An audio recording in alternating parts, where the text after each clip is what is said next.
1 week season. 1 week season, fam, La Familia. Welcome back to another week of Wake and Steak. My name is Mike Johnson, M Johnson 86. I am your host. Of course, we are back. This is the last week, the last Wake and Snake of July. We are getting ready. We will have our first real football with the Hall of Fame game in just 2 days on Thursday. Next week in August, we ramp up with the first true week of preseason. Things are heating up. All teams are in camp now. We are getting daily updates. We're getting daily reports. This is the thick of it. This is the heat of it.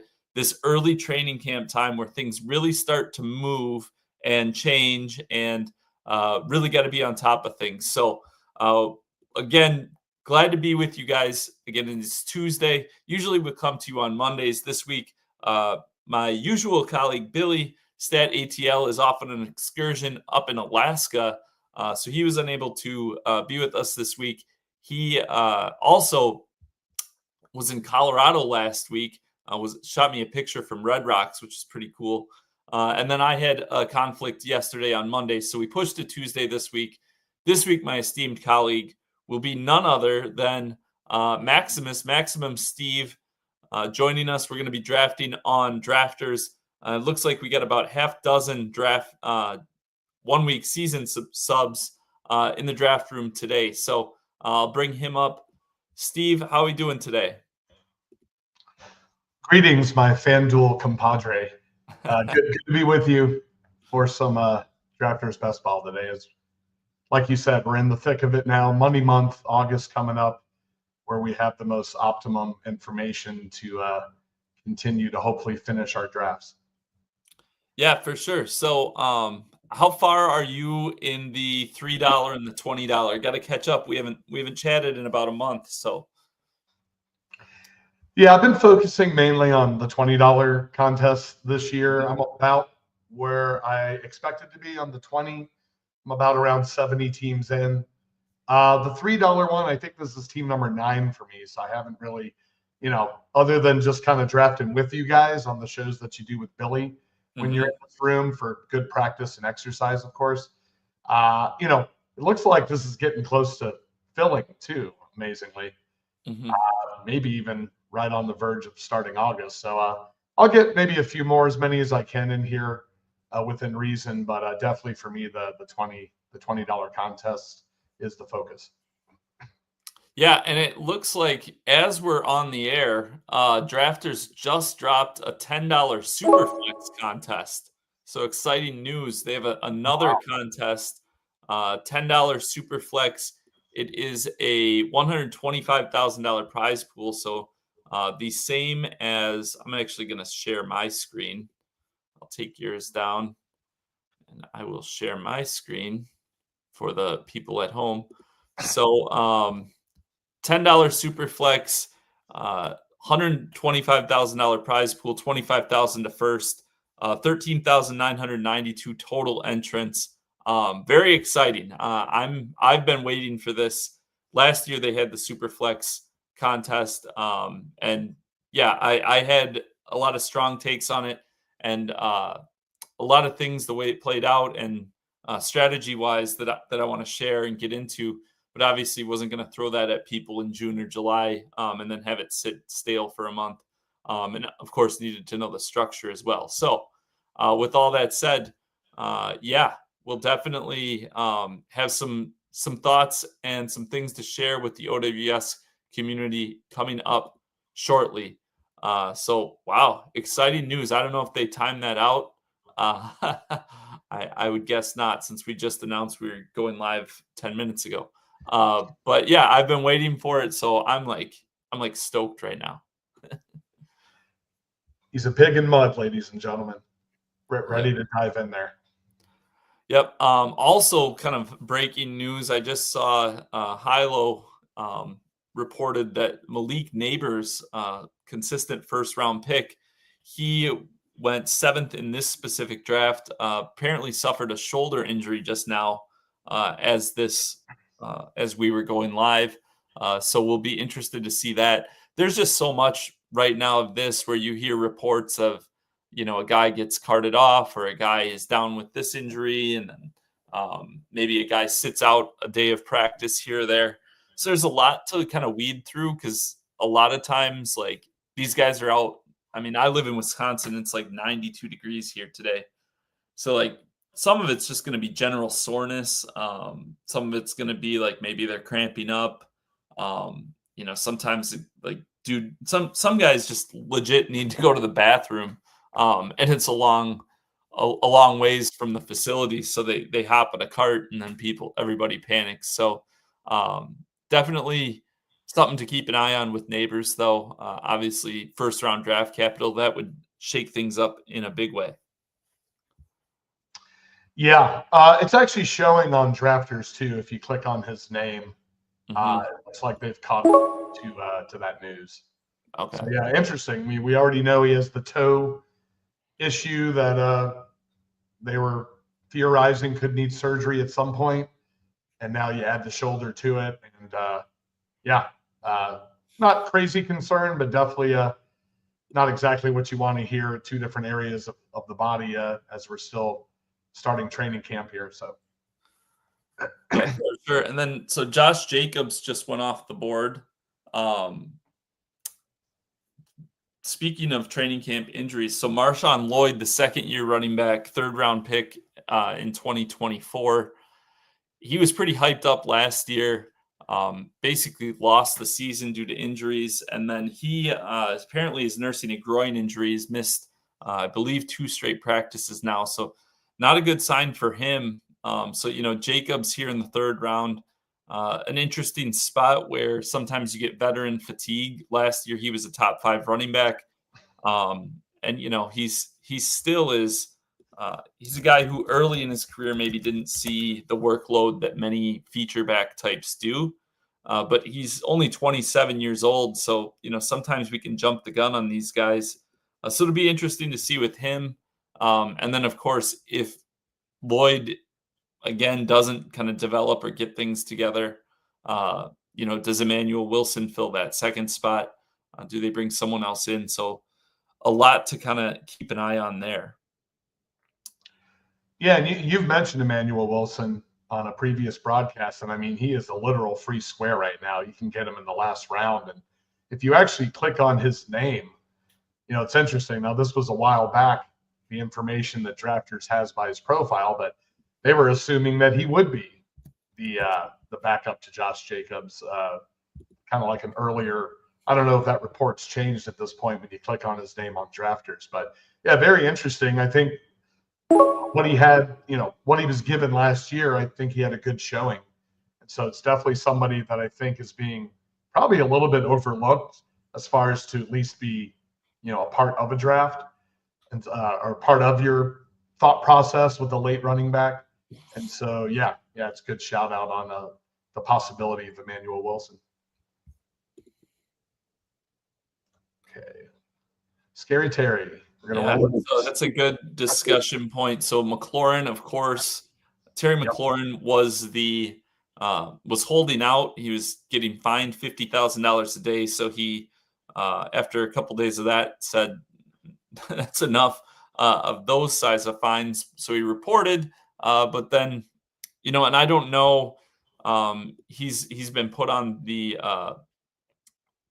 PUP list. He's reported but put on the active PUP list, which means he can be activated at any time.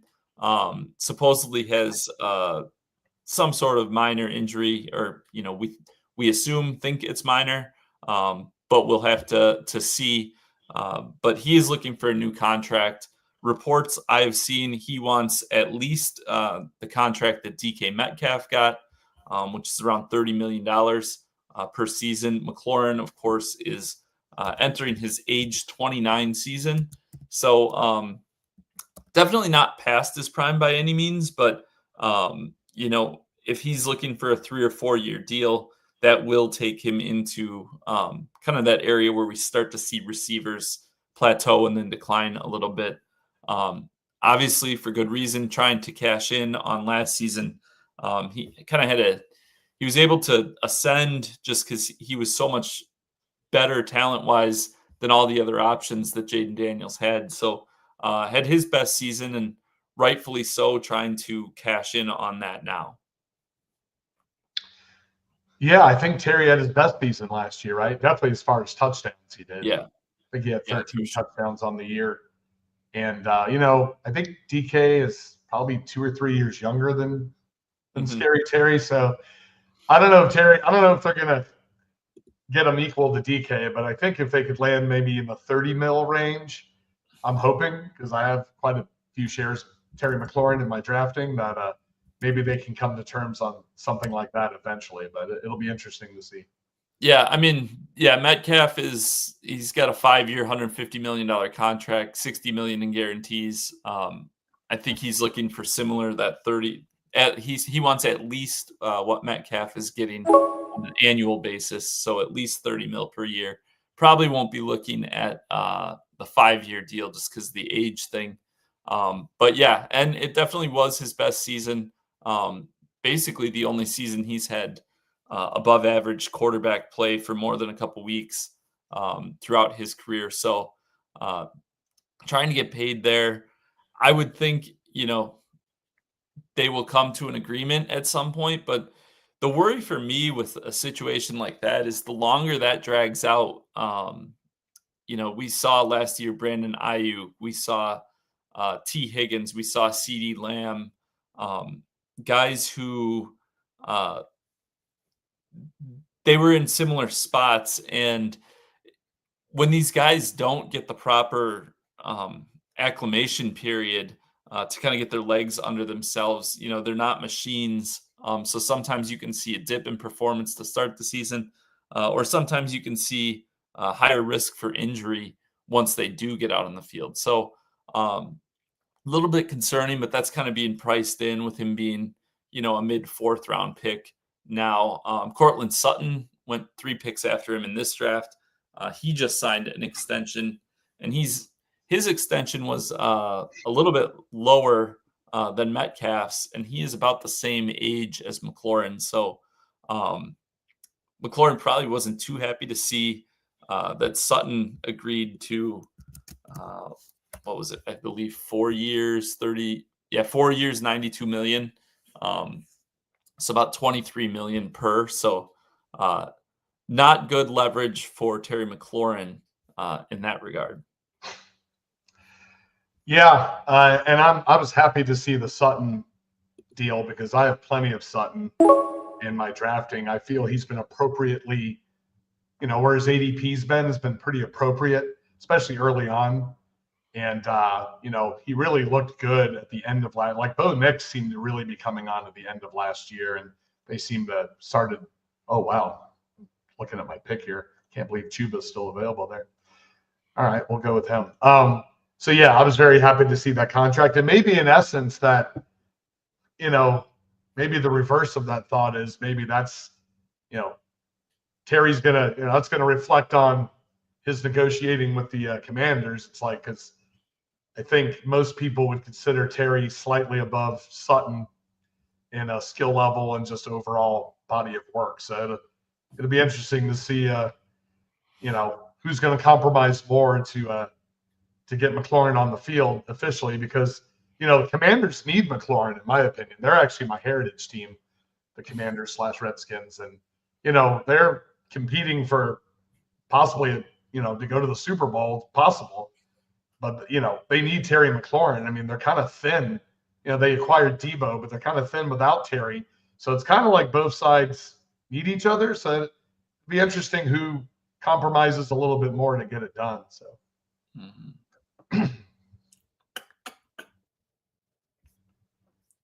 Okay. You are on the clock. On TV. Yeah. So Debo just went off the board. Stephon Diggs went 67th overall. The Patriots, some interesting notes out of Patriots camp. Demario Douglas seems to be making a lot of noise. So it'll be interesting. Diggs is, in my opinion, at his age, coming off the ACL, I think he's always been a very talented player, but him getting up into the 6th round now seems like a pretty risky proposition. And just before him, Chris Godwin went off the board and at 66 overall, which is actually a lot earlier than I've seen him going in most drafts recently. His ADP is down to 84 almost now. But again, he's coming off that severe ankle injury. And the Bucs wide receiver situation is one that I've talked about multiple times and I actually wrote about at the start of the offseason. Will be a really interesting one. We've got, Mike Evans pretty consistently goes in the early 4th round. But now Godwin and Egbuka usually are going around that like 7-8 turn, and then Jalen McMillan in the 12th or 13th round. And we know that Bucs offense can be, a place where we see a lot of production come from. So, I kind of feel like they're all kind of buys right now. Like they're all of those guys, and even Cade Otton being drafted in like 190 range. We've seen him when he gets opportunity or they have a couple injuries kind of become a focal point. So we know he has it in him. I think all of those Bucs pass catching options are intriguing right now and pretty strong buys at the moment. What are your thoughts? Yeah, to your point about Cade Otton, I mean, he was used as a wide receiver at times last year when they had their, injury or temporary injury woes with their receivers. And Otton was, we saw that he was capable of taking on a bigger role in that offense. Yeah, I've noticed Egbuka's ADP has definitely changed. I'm assuming that's because of the uncertainty of the Chris Godwin, what's going to happen, when's he going to start? What his timetable is. I think that's kind of moved Egbuka up a little bit now. Okay, I'm on the clock. Well, it's multiple things. So Egbuka is, he's a 1st round rookie. He kind of profiles and people talk about him like a slot receiver. He doesn't have like off the charts measurables. And he played the slot a lot at Ohio State. But also, the things being said about Egbuka at the moment are not very dissimilar from another guy I want to talk about when he came out, which was Justin Jefferson. When he came into the league, he had played with Jamar Chase, obviously, and so he spent a lot of his time in the slot and was, I don't want to say overshadowed, but didn't really, I don't think that many people realized Justin Jefferson could be what Justin Jefferson is. When he was entering the league. So just an interesting sort of situation there. And Baker Mayfield was on a podcast I saw within the last week or so. And somebody asked him, like, what's your biggest takeaway from like your offseason program so far? And the first thing he said without hesitation was Emeka Egbuka is a stud. So, I think that, just the context of that situation, looking at him individually, that profile at the 7-8 turn. Now, 2 or 3 years ago, we would have still been able to get that type of guy in like the 10th round. So things are getting harder for sure, but still a lot of room for profit there. And then obviously Godwin, if he were to come back healthy, there's room for profit for him. McMillan, we saw 5 straight games of, I think it was 17 plus points to end last season. So there's just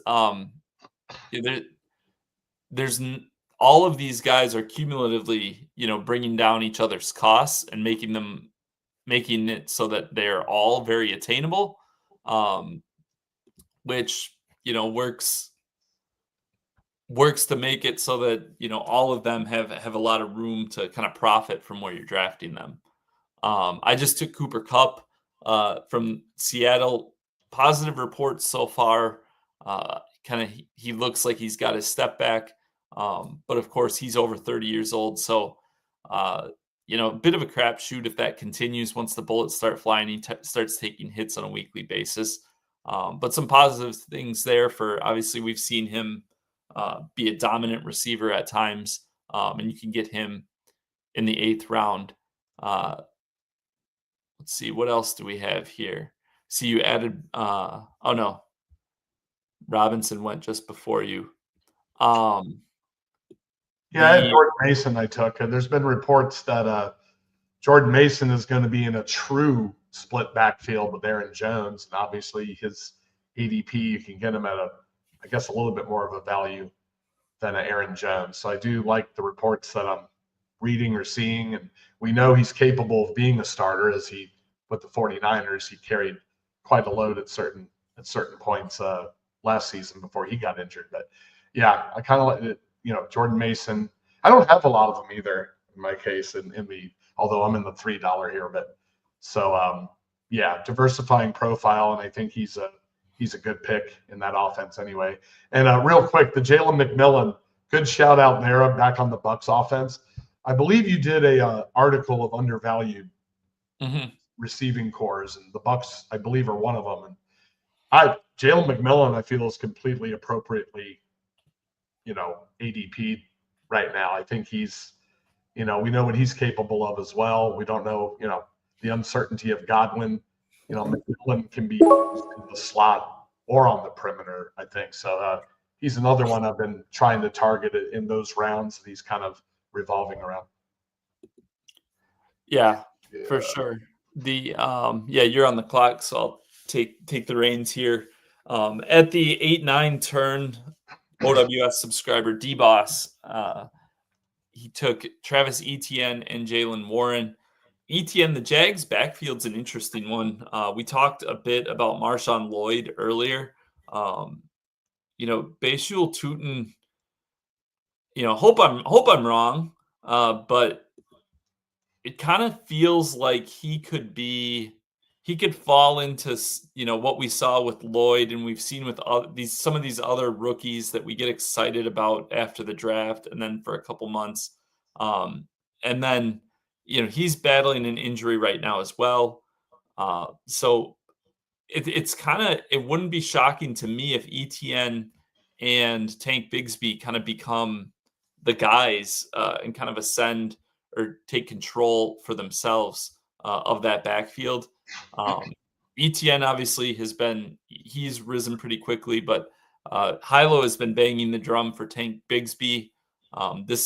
That undervalued situations article that you referred to, the Jaguars running backs, was another one that I talked about. And I think Bigsby in like the 12th or 13th round now, it's another situation where all the tea leaves right now with Bigsby getting like first carries with the first team, and Tootin kind of struggling, battling with injuries a little bit. I think everything is kind of pointing to like Bigsby is probably at least 2 rounds undervalued at the time. I just pulled up his news and notes. It's a hamstring injury, not expected to miss much time, but again, for these young guys, when they miss practice time, not good. When they have these soft tissue things popping up, those are the types of things you often see, continue to pop up throughout the season. So, I think Bigsby is a definitely an early winner through all the camp stuff.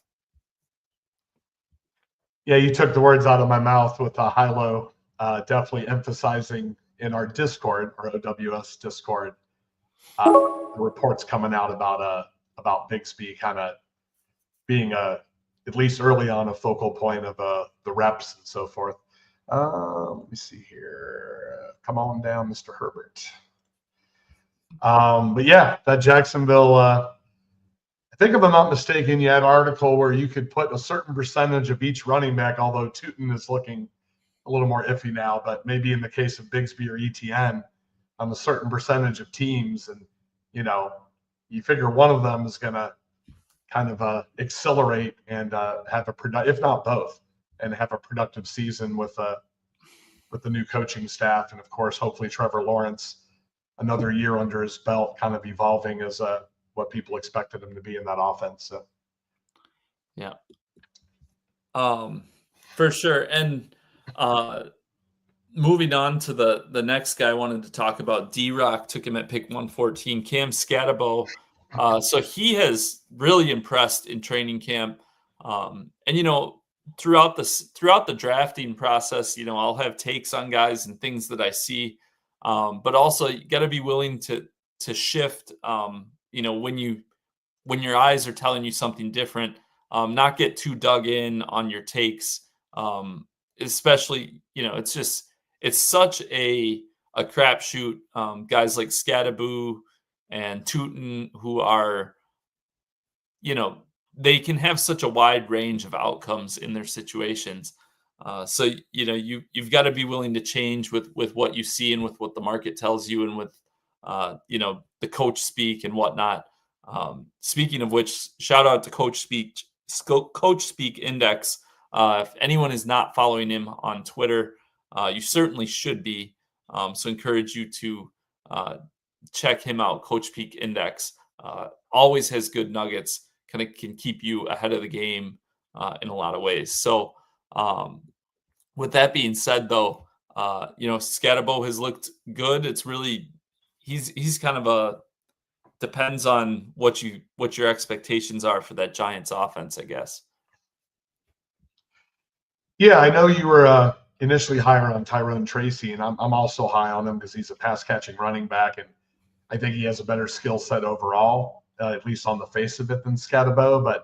But yeah, the proof's in the pudding with the training camp, and if Scadabo continues to progress and continues to maybe evolve quicker than expected, then he could definitely in that offense be a factor.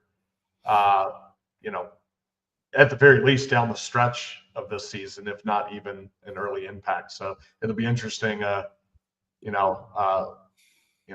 we see his progression. Okay, let me see here. Let's go Hollywood. Mad Sox says, "Wow, nice house, Mike. Thank you very much." Now it's funny he would say that. I texted you the other day, so I drove some. I have a car service in Central Florida, and I drove some people to Disney World, and they were from upstate New York, so they wanted to talk football. We were talking Bills Mafia and all this and that. And, I told the guy about the 1 week season site, and him and his whole family, they're like, "We're going to follow you. We're going to subscribe to the channel." And then he started kind of scrolling through some past episodes while I'm still driving them. And he was like, "Wow, this guy has a really nice house. You guys must be really successful." He didn't realize it was your background of your, that's don't ruin it for Mad Sox. This is it's funny Mad Sox would bring that up. Yeah, that's funny. So tighten up the guy at the 11th spot. He took CJ Stroud at 131. I took Jaden Higgins at pick 100. This Houston offense, big news, obviously, with Joe Mixon. He has a foot injury. They put him on the non-football injury list and have said that he's going to be out an extended period of time. Didn't really clarify what that is going to mean, but just basically said they're going to reevaluate him closer to the season. So it's hard to say. Feet are tricky. Foot injuries are the types of things that are really hard to predict. And especially at his age, being a 29-year-old, that throws some things up in the air. And then, what does that look like then? The Texans have probably a bottom 3 offensive line, at least in terms of talent. So, you're getting thin pretty quick, and you could see a pretty high volume passing offense for this Houston Texans team, which could be very interesting. Could be hard for Texans fans, if things go sideways here. Of course, they won their division, so they'll have a first place schedule they're dealing with. But an interesting case, nonetheless, that we'll have to keep an eye on. Just in terms of volume, because CJ Stroud he's not like some of these other dual threat quarterbacks that, the way they play, they can, make a lot with their legs, and kind of that takes away production from the skill players. He's more of that pocket passing quarterback. So, and their running back situation, obviously without Mixon, there's some guys' potential values that we could find late, but them and the tight ends are kind of not that high. Like they're replacement level or lower in terms of talent at those positions. So that all of a sudden, just the mix of all those factors makes the Texans wide receiver core a place where there's probably going to be a lot of PPR production coming this season.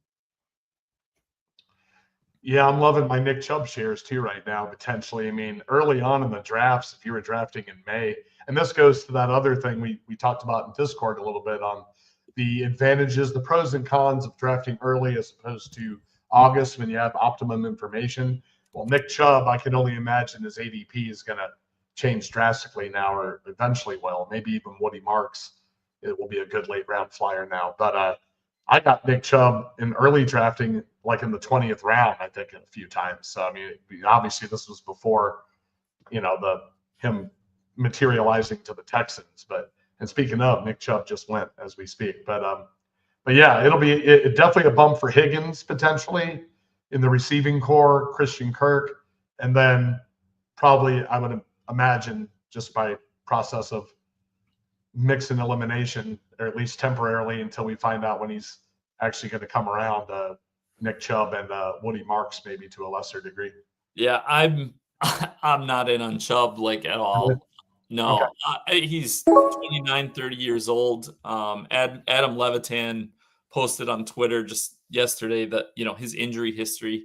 2015, he tore his PCL, MCL, LCL, and patella in his left knee. 2020, MCL in his right knee. 2023, took that dirty hit from Minkah Fitzpatrick where his leg basically snapped in half on national TV.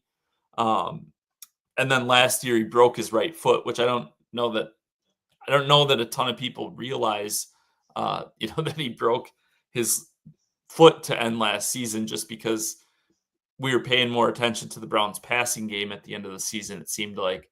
But, he's, and then you look at the comments that D'Amico Ryans he's made about Nick Chubb.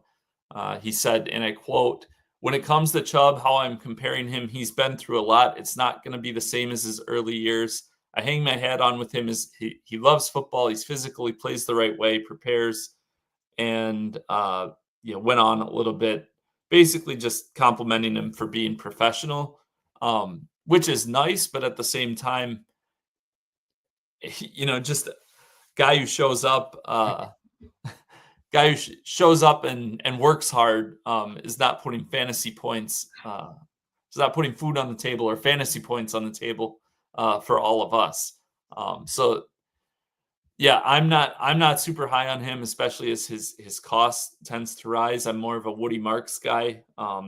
Texans traded up to acquire him, and I think he's probably going to be one of the biggest risers we see in the next month. But he's killing it in the weight room. What could go wrong?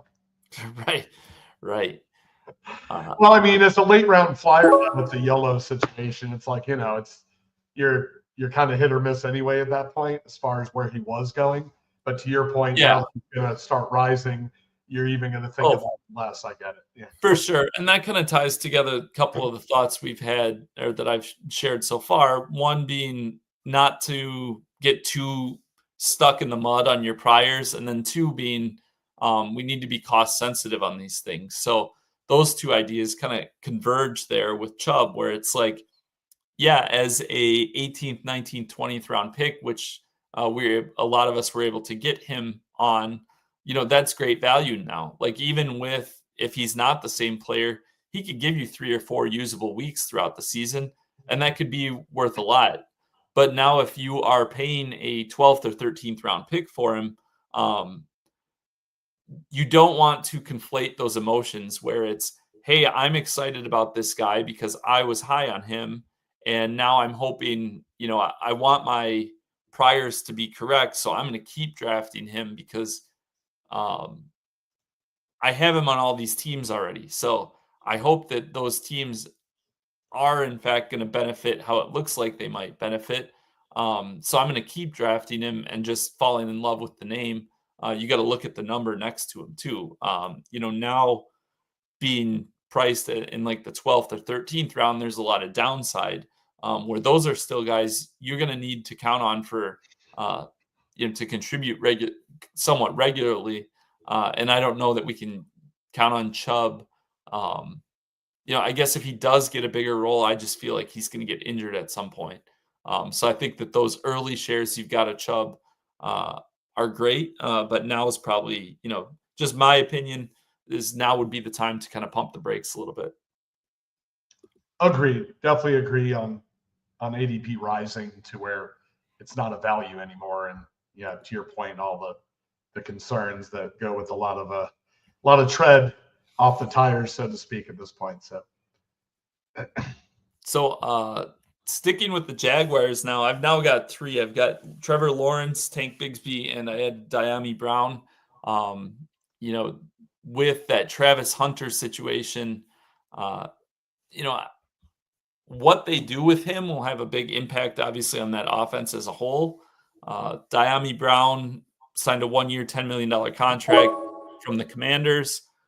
They also have Parker Washington. So those two, kind of after Brian Thomas Jr. and Travis Hunter, are kind of next up. Diami Brown, though, he had a couple nice long runs, they said, in camp, which, again, that kind of tells you a lot about what his role is going to be, that they are, if it's a running play, like they called a play specifically to hand you the ball.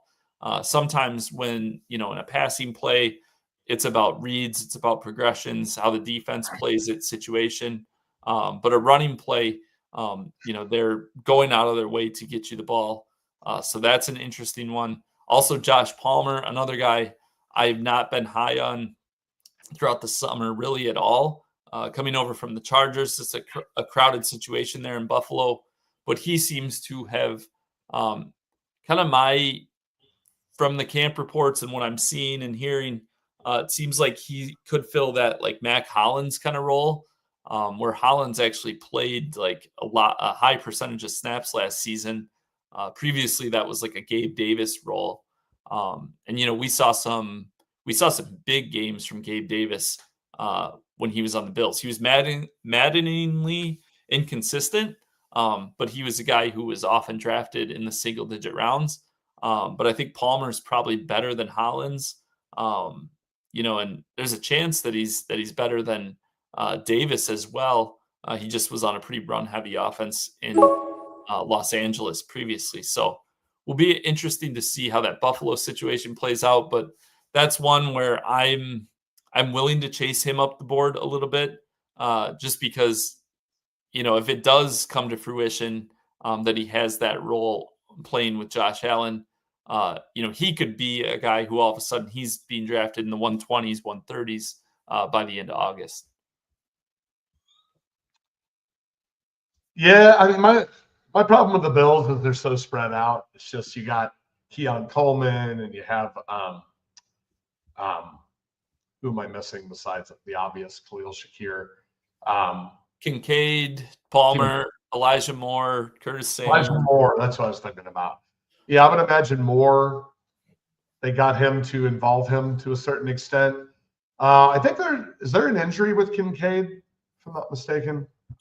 Thought maybe he had some kind of injury that happened during camp, but it's probably minor. So yeah, I mean, that's my thing.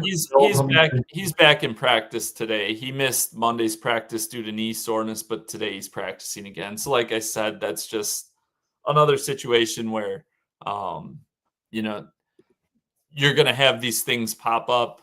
Okay, this guy is out today, but what does that really mean? You've got to dig a little more.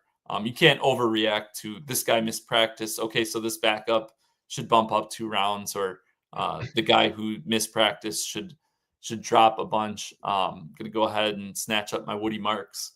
There you go. So I have a question for you, because I've heard no news whatsoever, and I'm curious to get your opinion or maybe inclination. And because he's about to come off, or it's about to come up to him ADP. Well, he's actually already passed his ADP. I was thinking about maybe taking him next. What is going on with the prospects for Mr. Keenan Allen? Yeah, I mean, the deeper we get into camp and he's not on a team, the less the less likely it kind of becomes. I would say next week is kind of like the Mendoza line on when it becomes like you probably are like there's a good chance you're wasting picks taking him. Just because next week's that first preseason game. Some of these guys with whether it be contract situations or some injuries, I think once we get into next week where they're actually prepping for preseason games and looking at their roster, I think that is where if he's not on a team by then, we'll see. And last year, he came on late in the season, but also there was a lot of reports about him. He got out of shape during the offseason. There was the fat Keenan Allen memes that were going around just with pictures of him, kind of let himself go a little bit. Of course, puts most of us to shame by regular standards, but just from the standpoint of an NFL wide receiver, now he hasn't been in any camp 6 months or 4 months or whatever it's been at this point. So I think there is, I'm not drafting him. Even if he does sign, I don't know that he has that weekly or season long type ceiling that I guess I would kind of be searching for. So that's kind of my take where I'm at on him. But also, for certain rosters, I think he could provide some value. But I'm just not going there. Gotcha. Yeah. I had definitely taken some late flyers on him, hoping that he would land somewhere or maybe even reshuffles with the Bears. But yeah, it's as we're getting closer, it looks like much like Amari Cooper, who's another one that's still kind of floating out there. It'll be interesting if, anybody sees the value in those guys prior to the preseason starting, which it's looking less and less likely. So it'll be interesting. Go ahead and take my Marshawn Lloyd after I talked him down. Again, might not end up a bad situation for him again, but we know he's talented, and like I said, we're still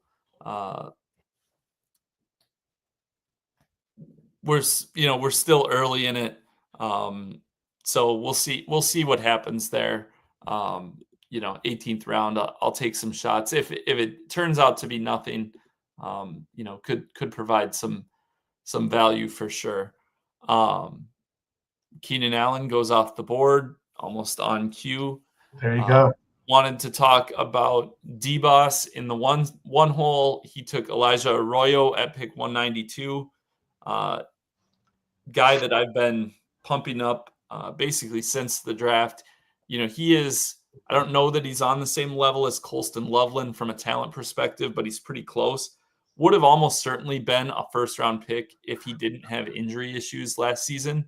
Ended up going in the second, and then you just look at that Seattle offense. You look at Clint Kubiak, their offensive coordinator, formerly with the Saints, previously from the Kubiak-Shanahan coaching tree. We know how they can get their, especially when they have these uber athletic tight ends, how they can get them involved. So he's a guy I'm pretty excited for. Good value there. I think still at 192.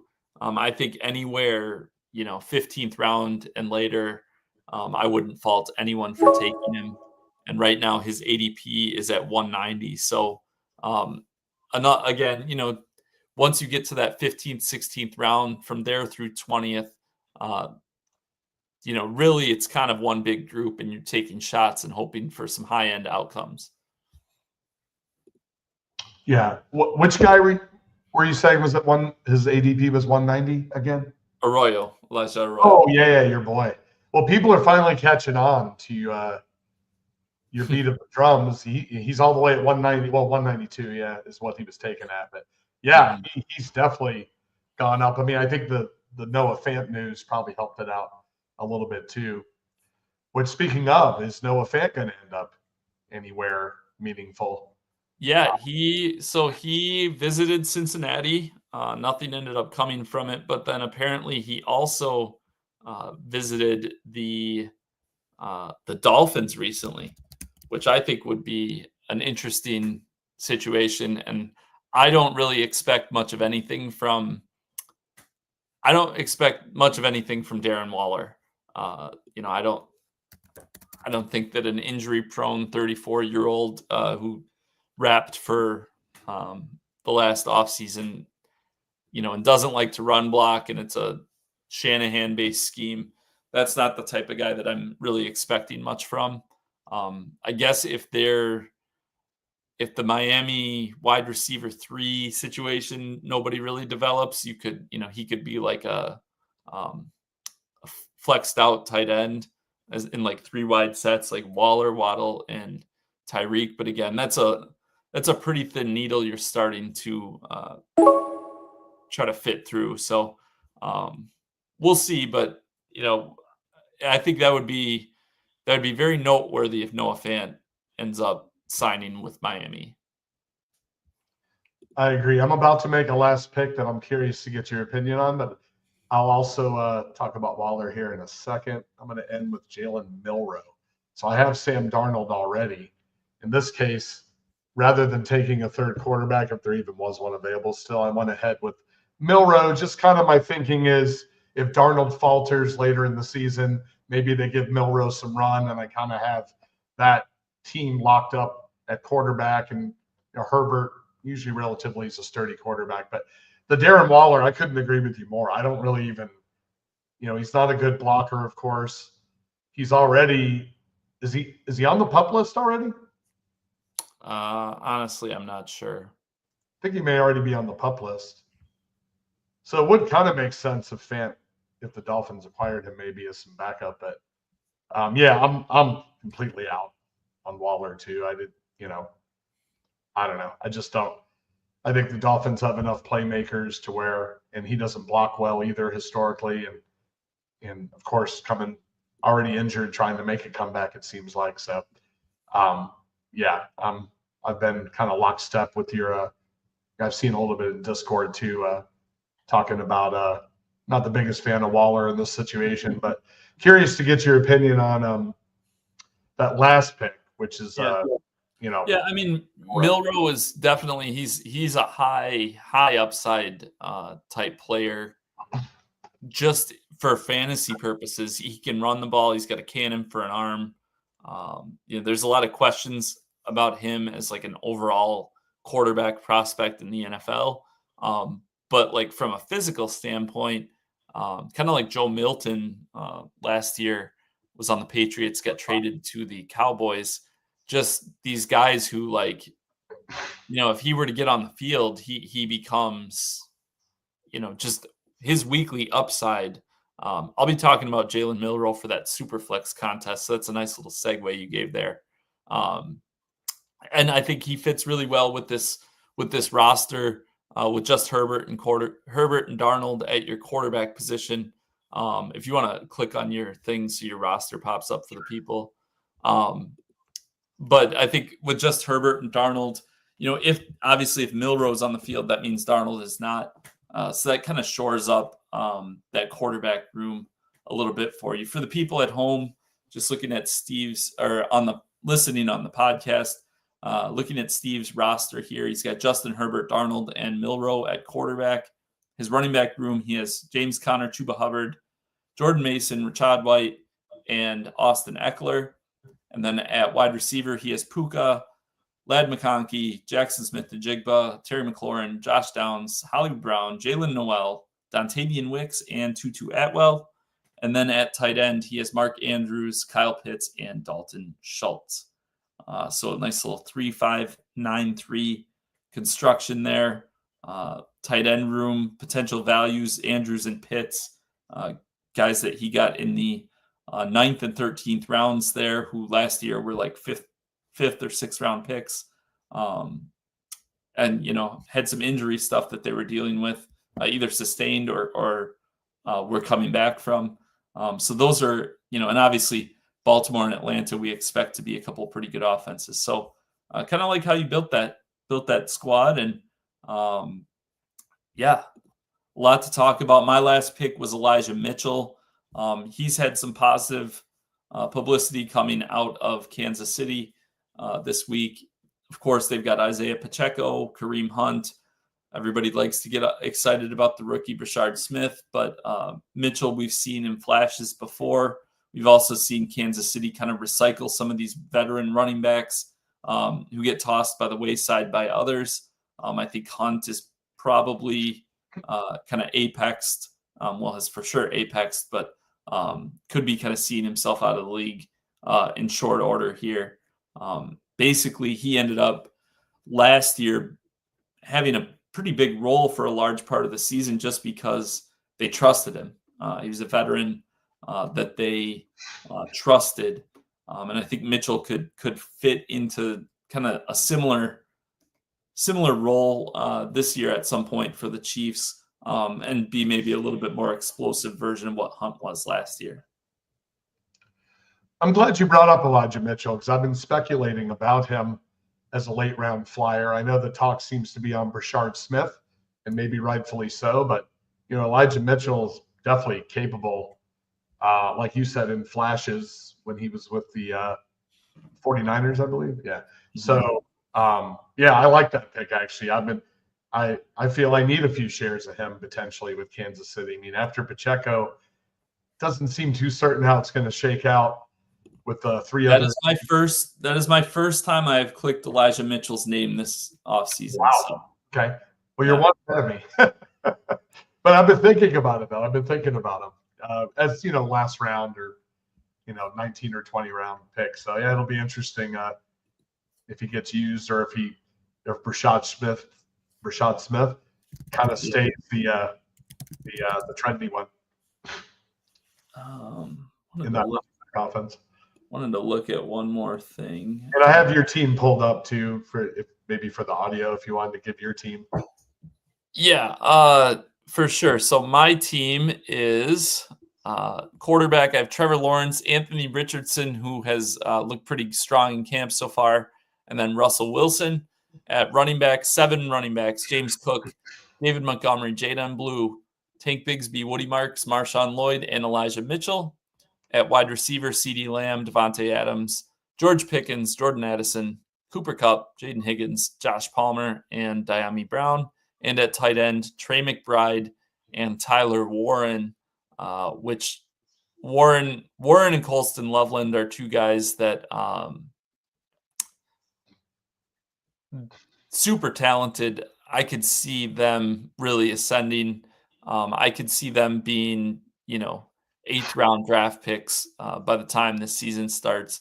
And either way, their skill sets and profiles are such that, we could be looking at them as top 5 tight ends coming into 2026 season. So guys, I'm trying to be ahead of, and I am for sure very high on at the moment. So those are our rosters. Like I said, we had 6 OWS subscribers in this week, which was outstanding.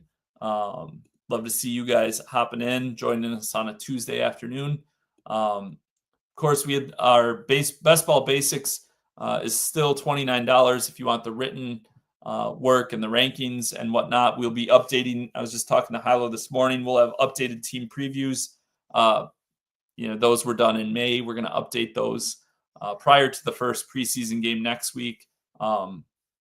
So all of those will have updated reports on these teams, offenses, situations, with all the contracts, trades, injuries that have happened, and whatnot, and players coming back from injury.